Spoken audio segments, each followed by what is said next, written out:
Assalamualaikum warahmatullahi wabarakatuh.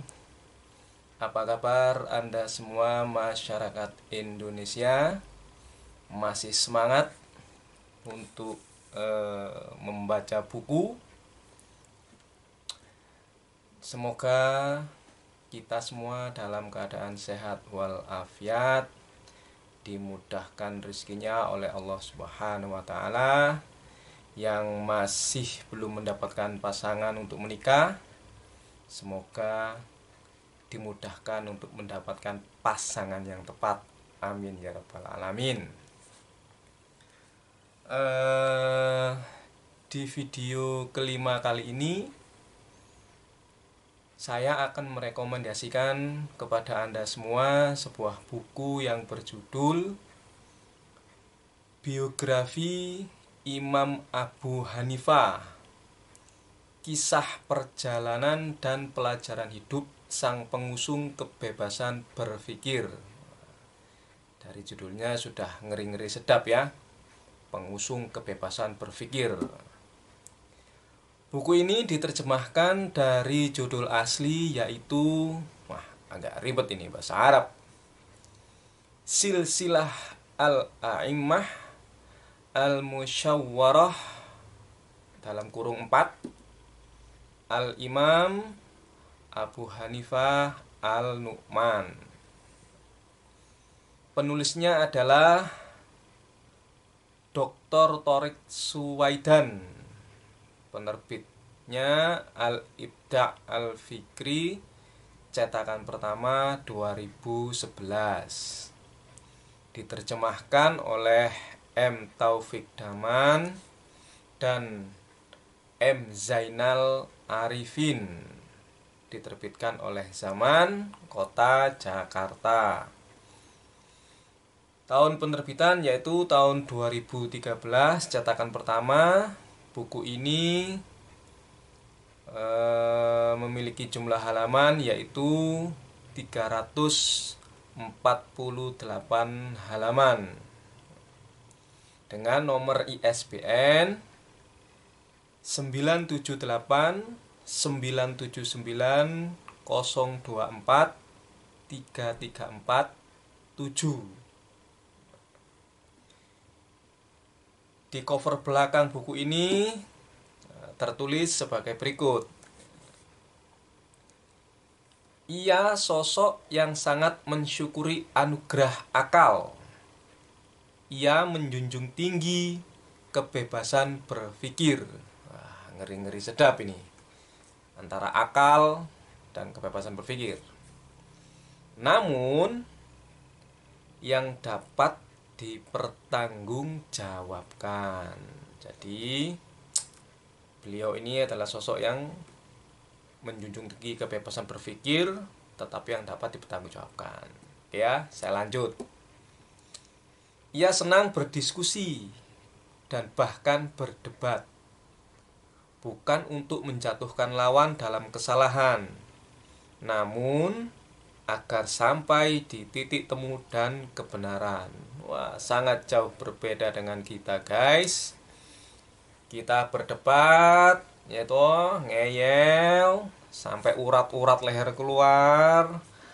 Ya, akhirnya muncul istilah cebong kampret dan lain sebagainya, kadrun dan lain sebagainya, ya. Kita tidak meniru beliau ini.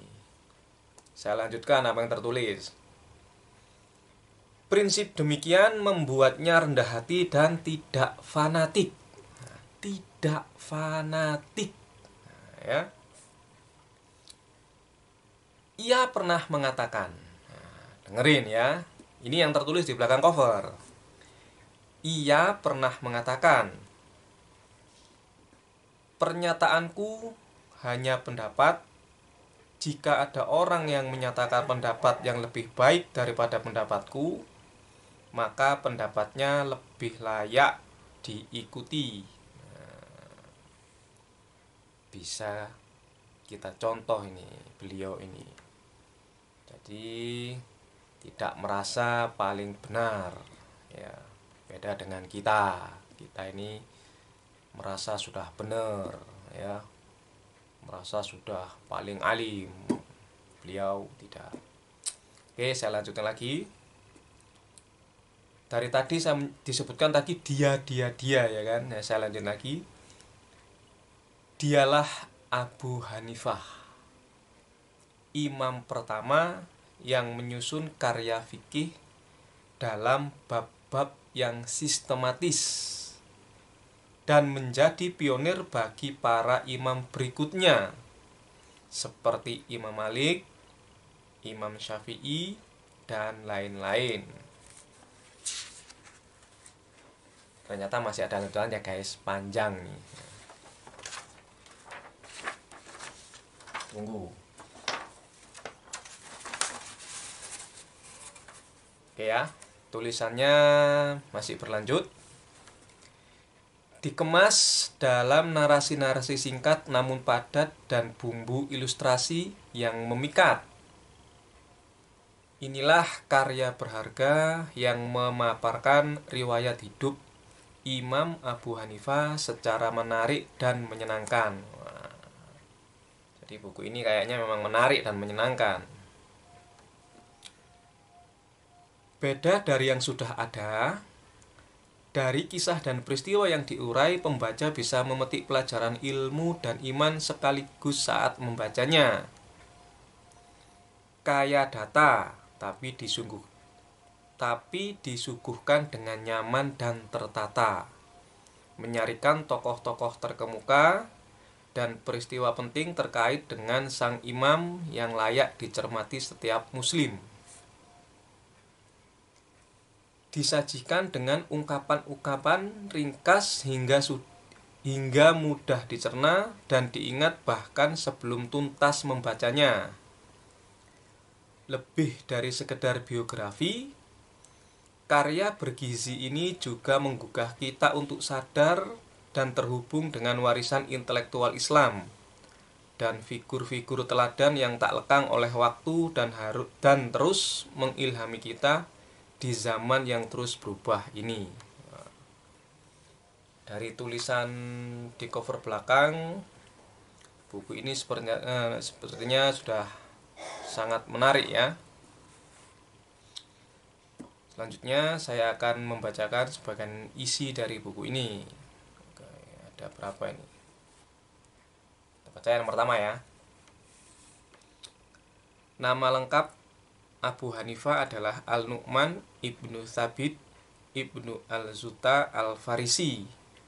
Ini adalah namanya yang paling masyhur. Atas dasar ini berarti dia berasal dari keturunan Persia. Bukan orang Arab ya berarti ya. Lantas bagaimana nasab beliau ya? Untuk lebih lengkapnya silahkan baca bukunya. Isi yang kedua, Hamad yaitu putra Imam Abu Hanifah berkata,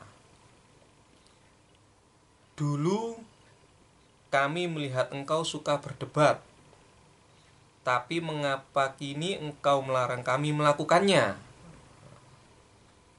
Abu Hanifah menjawab, "Kami memang suka berdebat dan beradu argumentasi, seolah-olah ada burung di atas kepala kami."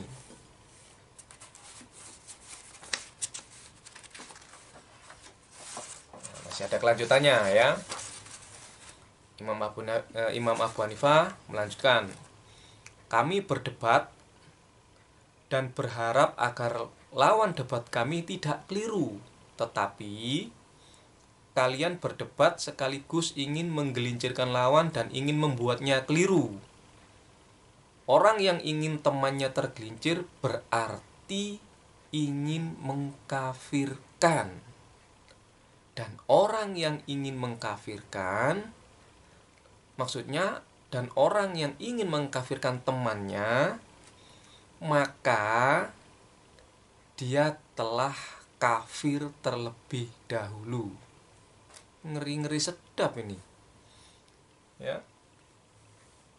Jadi konteksnya memang debat, tapi menurut Imam Abu Hanifah Jika kita berdebat dengan teman kita atau lawan diskusi kita, ya, tujuannya hanya ingin membuat teman debat kita atau teman diskusi kita itu keliru, itu sama saja kita itu ingin mengkafirkan teman kita tadi. Nah, dan barang siapa yang ingin mengkafirkan temannya, maka dia telah kafir terlebih dahulu. Ngeri. Jadi yang suka bilang ente kafir, ente ini A, B, C dan itu semua, hati-hati. Baca buku ini ya. Belajar dulu guys. Perbanyak literasi, oke? Jangan keburu nafsu dalam berdebat. Ada 4 etika ya di dalam buku ini, itu ada 4 etika berdiskusi. Etika yang nomor 4 ya, jadi ada 1, 2, 3, 4. Saya ambil yang nomor 4. Tidak berdiskusi dan berdebat dengan lawan debat yang tidak memiliki ketiga etika. Nah, jadi ada 4 etika diskusi. Yang nomor 4 itu diskusinya harus mengikuti aturan yang nomor 1, 2, 3. Nah, nomor itu 1, 2, 3 itu apa saja? Silahkan baca bukunya. Oke. Baca dong, masa semuanya dikasih tahu? Nggak boleh itu ya. Beli, pinjem nggak apa-apa, tapi jangan dipinjam saya ya. Sudah saya bilang di video kemarin, banyak yang nggak balik buku saya. Isi yang nomor 3 ya.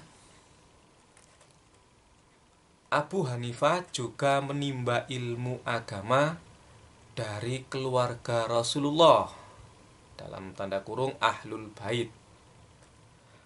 Abu Hanifah dikenal sangat mencintai Ahlul Bait. Jadi Imam Abu Hanifah itu juga berguru kepada Ahlul Bait. Ya. Siapakah mereka dari kalangan Ahlul Bait itu? Ya, untuk mengetahuinya silahkan baca sendiri bukunya.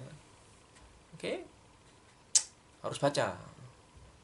Jangan kesusu bilang Syiah ya. Ahlul Bait. Entah itu apa bedanya Ahlul Bait dan Syiah, saya nggak tahu. Baca bukunya. Nomor 4, isi yang nomor 4 ya. Abu Hanifah berguru kepada para guru besar dari berbagai mazhab dan aliran yang berbeda-beda.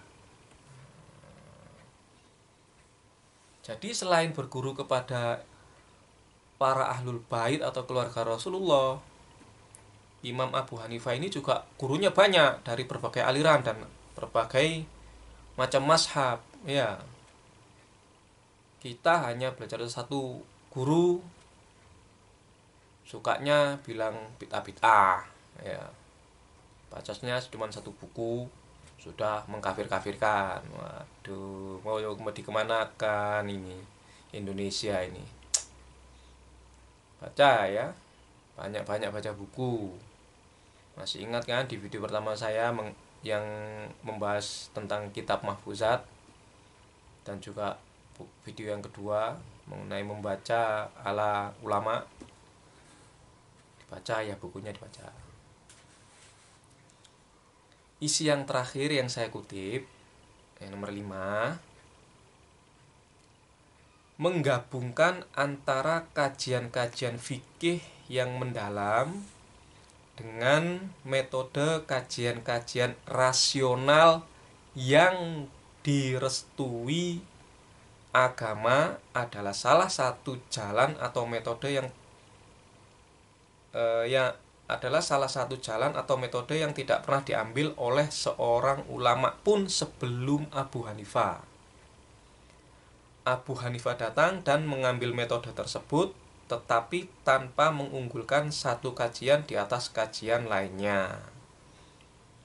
Jadi Imam Abu Hanifah ini menggabungkan beberapa metode cerdas sekali ini. Di video keempat kemarin saya hanya mengambil perkataan Imam Abu Hanifah saja ya kan. Padahal banyak sekali itu pesan-pesan dari imam yang tiga itu, Imam Malik, Imam Syafi'i, dan Imam Ahmad bin Hambal. Jadi buku ini tuh sangat bagus sekali.